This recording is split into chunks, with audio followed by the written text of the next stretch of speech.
G'day, my name's Bill, these are the bots.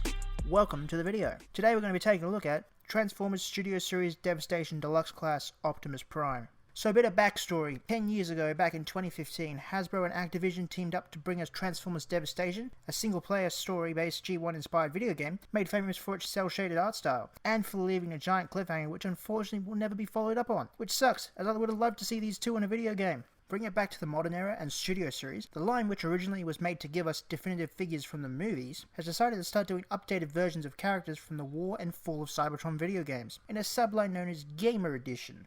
Which is great so far, but why in Studio Series? I couldn't tell you. But in 2025, Hasbro has branched out from the early 2010s to the mid-2010s in a new line of figures based off of Devastation for its 10th anniversary, giving us the likes of a new Earthrise Wheeljack, a Seeker and Runamuck repaint, and Kingdom Sideswipe. Again. On this side note, is this figure even a Gamer Edition, as there was no sign of said line on his box, or is it the new packaging? I don't know, but who cares? This figure really reminds me of the Classics Deluxe Optimus Prime. Now I might be a bit biased as I had that figure as a kid and really loved that one, and the Megatron it came with. Looking back, I'd say that it's a flawed but fun figure. I'd say the same with this new Deluxe Devastation Optimus. Starting off with his size. Now Devastation Prime is a Deluxe, and with that comes a Deluxe budget, which is why he's not as in-depth a figure as your Voyager Leader and Commander Primes. But the reason he's this size is not only so that kids can afford it, but also that he scales with Studio Series 86 Devastator in reference to the game where he took on Devastator one-on-one. And so far I've only got one piece of Devastator, check out that video, and putting him side by side with Prime, I say he's not too far off with the game. His articulation on the other hand leaves quite a bit to be desired, with the 86 Hot Rod shoulders and his knee swivels with no wrist swivels. All of this makes his posing a little hit or miss, as half the time he looks pretty good posed up, but others he looks like this. Those initial promo pics did not do this guy any favours. Now for some positives. The paint and plastics on this guy are fantastic, with the arms and legs feeling really solid and cast in their brilliant blue and red. Even though the legs and arms are quite hollow, not quite Combiner Wars hollow, but getting there. The paint on the other hand is great, with the classic yellow highlights on the crotch and famous grey chest stripe, topping it off with some beautiful cel-shaded windows to match the game. Even his auto badge is brilliantly placed on his shoulder. And that head sculpt is marvellous. It's so round and chunky, it matches the game perfectly, and comparing it to the 86 Prime's head sculpt, you can definitely see the difference with the Commander class being a lot more rigid and blocky, which is what you think of when you think of G1 Prime. But this Deluxe Prime is much more spherical like the game. I think it works for a G1 Prime as well. So if you don't have the money for a Commander or a Leader, and you just want a representation of G1 Prime, this would do great.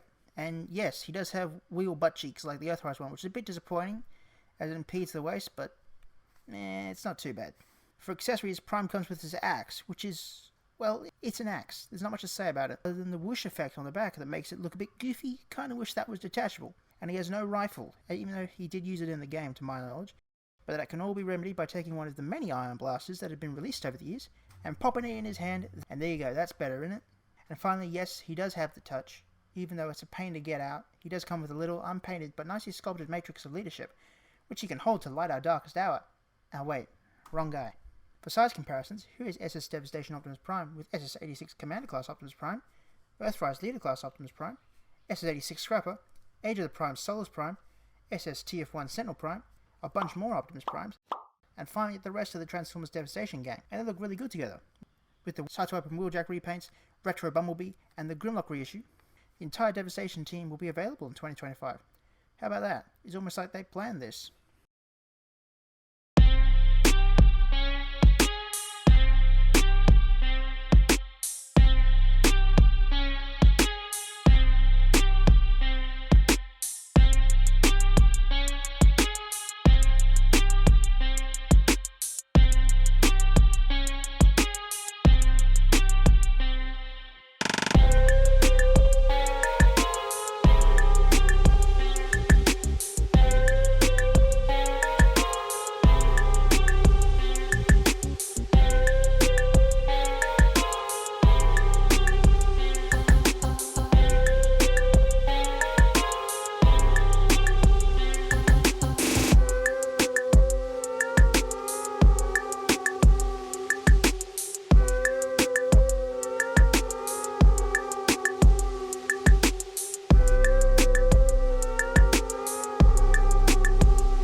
Transformation is very basic, but I will give it this. It's one of the only primes that I can think of that doesn't use faux parts for the grille. Yes, the grille in the robot mode is the same one as the grille in the truck mode, which is quite an achievement.